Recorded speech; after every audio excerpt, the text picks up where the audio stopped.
Hey everyone, and welcome to the Halloween edition of Contract Drafting for the Finance Lawyer. This is our video bit about events of default, remedies, and other types of protections in the loan agreement.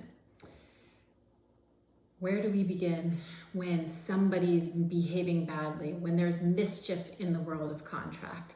Well, we have to turn to the provisions that we've agreed and prepared with the parties to handle these situations. Again, going way back to the basics, because this is the world of contracts, we can do anything we want, including providing for what happens when things aren't going right. We've talked about other times that we've provided for that, such as mandatory prepayment events that are so significant and change the level of risk so much so that the parties agree that certain amounts, either some or all of the amounts due under the agreement are going to be due earlier than originally scheduled. But we have other more drastic measures that have to be taken if certain horrible types of events happen, like something spooky would happen. So what are we talking about here? We're talking about events of default, we're talking about indemnification, and we're talking about the consequential remedies. As I mentioned in class the other day, events of default are essentially defining triggers, events that happen, and when they happen, they give the lender certain rights in respect of how to terminate the deal or how to modify the deal. There are other types of protections as well, which we'll touch on towards the end.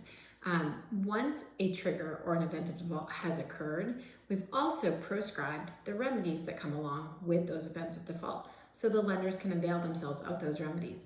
Some of these remedies are driven by law, by actual codified law or by common law, but they can also just be contractual agreements between the parties. Again, parties can agree to do whatever they want, so long as it's legal and not terribly mischievous. So where do we begin here? First, of course, we go to our term sheet, take a look and see what the parties have agreed as triggers, as events of default. When you go scrolling through your term sheet, lucky you, this time, it's really just the events that we're looking at underneath the header, events of default. When you get to that section, you take a look and it lists a number of events that would be considered events of default. Now, when you go down that list, some of them will seem very obvious. A failure to make a payment, of course that should be a trigger for the lenders to bring down the deal. They're not getting paid their money when they're supposed to be. That's very scary to them. But there are other things in here which might seem a little bit more surprising. Not things like the inaccuracy or breach of a rep and warranty. As we've said before, reps and warranties are really important to the deal. If those reps and warranties weren't true, we might not be doing this deal in the first place. So a failure of one of those to be true is a big deal, and therefore it's an event of default. But then we come to later events of default that might be less obvious as events of default, why they should cause the lenders to have the right to potentially terminate the transaction. So let's take a look at the term sheet and kind of go quickly one by one to talk about why these events of default make some sense. As I mentioned first, the payment of interest and principal. That one's pretty obvious. Next is the payment of any other amount under the documents. You might be thinking, what other amounts could be due? Well, there are taxes, there are indemnification amounts, which we'll get to later.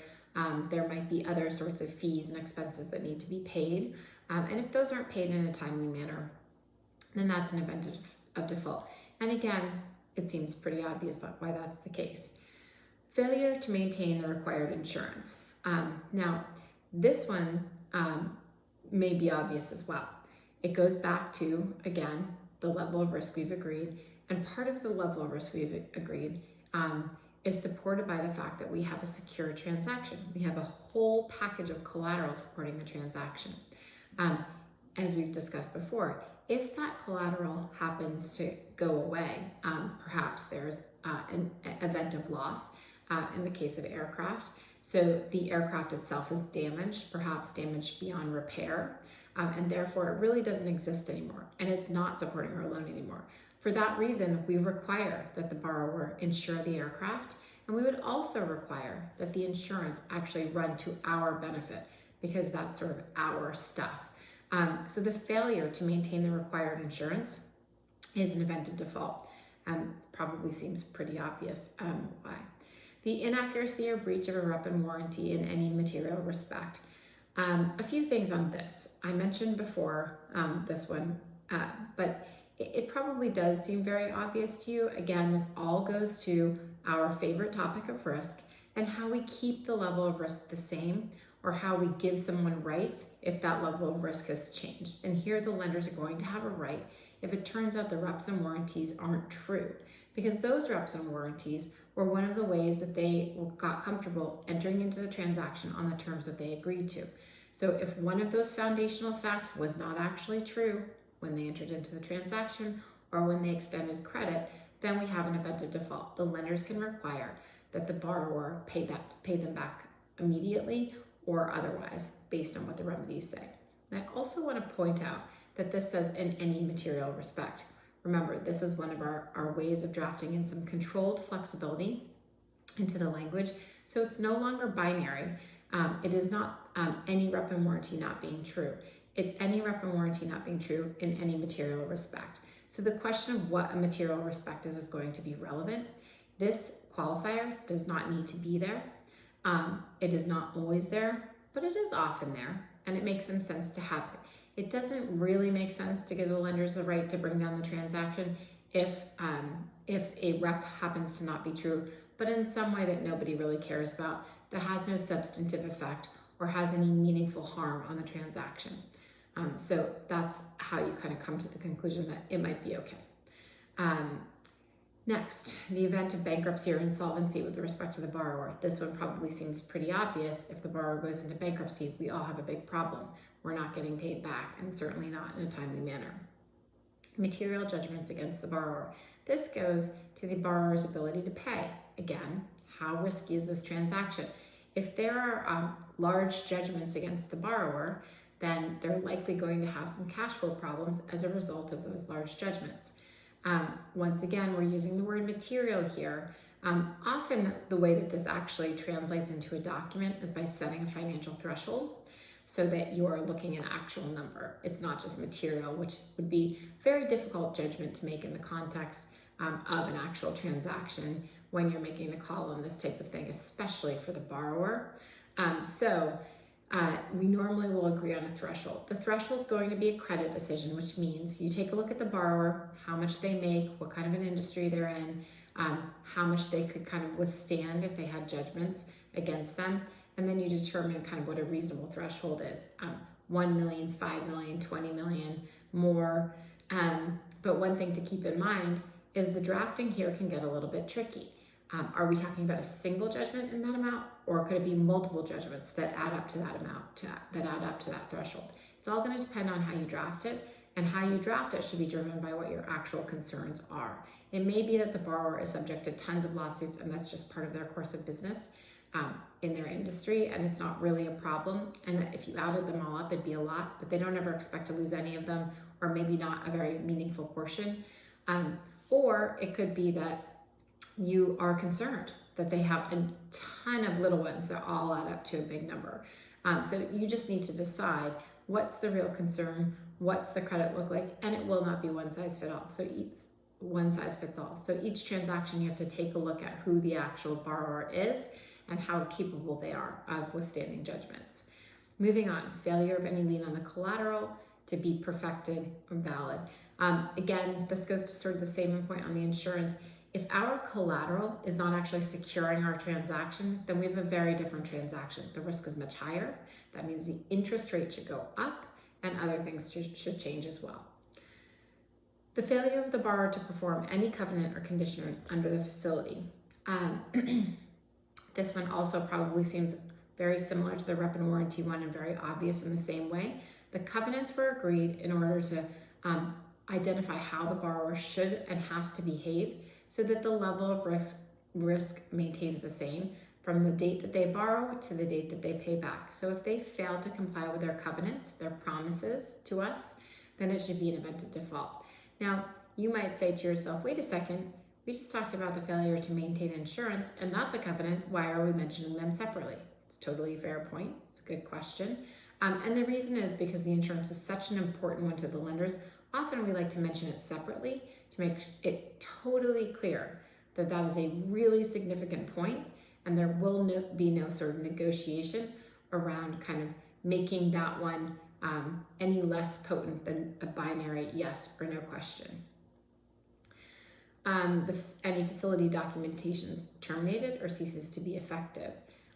This also probably makes some sense. If one of our documents in our suite of documents that affects the transaction isn't valid, it means we don't have a total transaction. It might be that the document that's not in effect is not a very significant document, but it's still a piece to the puzzle, and so it's important. At a minimum, we want the ability to make sure that the situation is remedied and the proper documentation or correction is put in place, so it's an event of default. A change of control of the borrower has occurred. That's the next one. This one's less obviously an event of default. Let's think about and discuss later why this might be an event of default. What is a change of control? How might it affect the lenders? Why should they have the right to terminate the transaction? Give it some thought. Moving on, failure of the borrower to maintain legal existence. If the borrower doesn't maintain its legal existence, you don't have anyone to sue if something goes wrong. So of course you want that to be the case, that they do continue to maintain their legal existence. What happens if they fail to maintain their legal existence and you have trouble going after them because of that? Well, you would have some issues on your hands. But most likely what this will do is give you a remedy in the case of someone not kind of acting properly, but you'll probably still have someone that you'll be able to go after under the law. And finally, subject to remarketing rights, the occurrence of a lease event of default under any lease. So this is with respect to the collateral. Once again, if the leases aren't performing, remember we have aircraft that are securing our loans, and those aircraft are on lease. The rent that's paid under the lease to our borrower is being used to pay off our loans. So those leases are super important to us. And so if there is a termination of the lease, that is also significant to us. And the only way that the leases would be terminated is either in accordance with their terms, which is something we would diligence, or if the lessee defaults. So if we're relying on the rent and the lessee defaults, which stops the payment of the rent, and that causes us trouble, it needs to be an event of default. Now here it says subject to remarketing rights and cure rights. So we have to take that into consideration. What does that mean? Why would that, what does it mean to say subject to? What are remarketing rights? What are cure rights? And how do they affect this event of default? So we are going to go through some exercises in class to discuss that a little more, but take a look through the term sheet and try to get a sense of how that's supposed to work and what exactly that means in this context. So those are the events of default. Now, before we move on from this particular section, I wanted to just point out, if you look at the very beginning of the section of the term sheet, it says an event of default under the facility will occur upon, and then in parentheses, it says subject in certain cases to cure periods to be determined and final documentation. What are cure periods? And why are we not agreeing them in the term sheet? Cure periods are periods of time that you give in the event of default before it actually matures into an event of default. So it's sort of like what we call a lowercase default. The bad thing has happened, but it hasn't become an uppercase event of default when the lenders get to start to exercise their remedies until after a period of time. Why would we have cure periods? Because we're all human, so people make mistakes, errors are made, logistical errors happen all the time that aren't anyone's fault. Nobody really means to bring down a deal based on those types of things, although occasionally it's lucky when they happen and it works to your favor.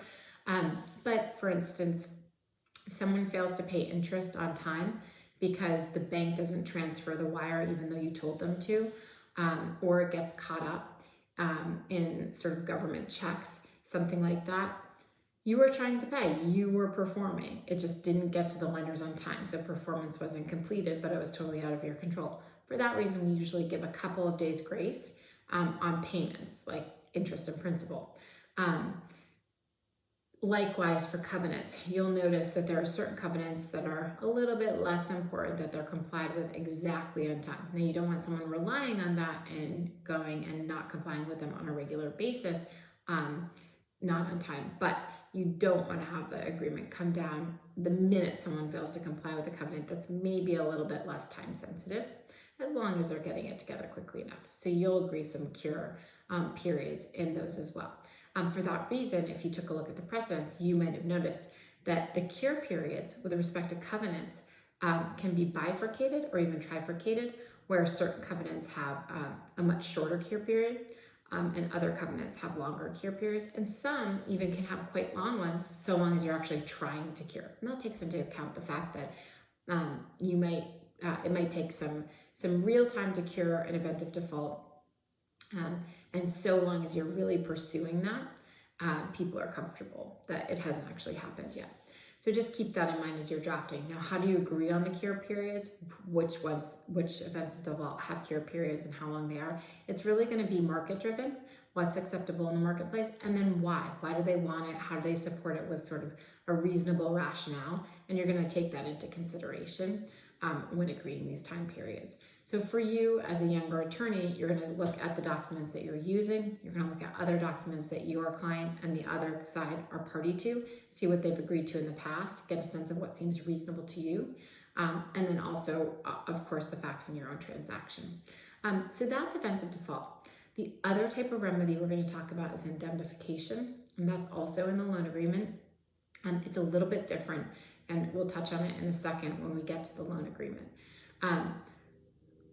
The most important thing, though, that you understand is that this is a trigger to figure out if an event of default has occurred. You typically have to look through the rest of the loan agreement to get a sense of what the obligations were and how the borrower has behaved to see if they've actually triggered an event of default. And then the important question is, what happens next? You will notice now, the events of default in our drafting precedent are actually located in a different agreement, the security agreement.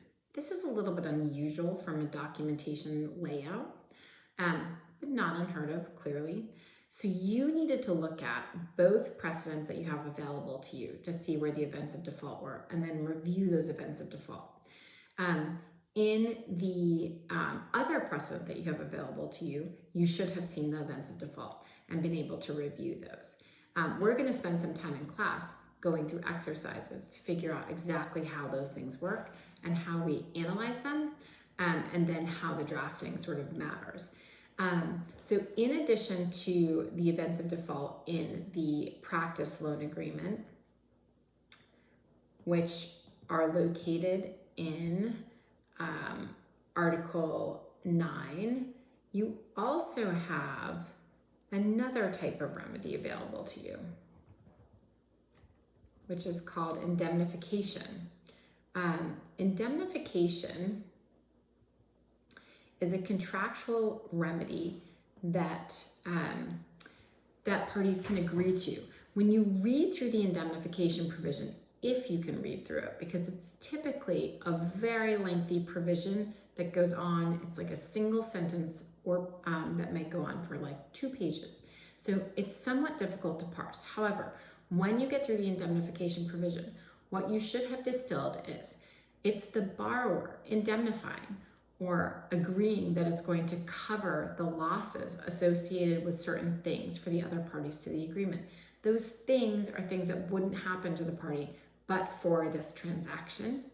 Now, how is that different than an event of default? Why do we need that if we already have events of default? If there's a loss suffered by a party, why is that not covered by an event of default? Well, it might be covered by an event of default, but indemnification provides you with a very streamlined approach to recovering certain amounts that you have, damages you've incurred or costs that you've expended as a result of the transaction. And you just follow the simple indemnification claim process that's laid out in the contract. And once you've managed to go through that process, the borrower should just pay it. Now, if the borrower doesn't pay it, you're going to have to take them to court for it. The good news about indemnification, however, is you can agree in the contract that under the indemnification provision, you'll actually get certain costs covered that under the common law would not have otherwise been covered. So if the borrower chooses to indemnify you for something and they don't, and you have to go to court over that cost, over fighting whether that indemnification payment should be made, it may be included in your indemnification provision that the court costs are covered by the borrower. Whereas if you just sue them under contract law generally, Typically your court costs would not be covered by the other party, even if they were at fault for the damages that were incurred. So take a look at the indemnification provision, try to parse through it, get a sense of what falls under it and how it works. It's very mechanical and procedural. Take a look at the events of default, track through the events themselves, and then take a look at the remedies provision and see what happens if there is an event of default. Because that's the really important thing. And again, as I mentioned in the beginning, you'll notice it's a combination of an agreement between the parties on what will happen, as well as a reference to other laws that parties will comply with when exercising their remedies. So that's a summary of the events of default. And like I said, we're going to kick off this class by doing some good old-fashioned contract analysis and coming up with some advice for a client about a question that they have. This exercise doesn't involve as much contract drafting. It involves contract parsing, which is an important part of drafting, reading provisions, understanding how it works, how the drafting might confuse you, which will inform how you draft things in the future. And then also a different kind of drafting, which will be kind of advising your client on how they should read the contract and how they should behave. So that's it for now. Looking forward to seeing you in class, and happy holidays.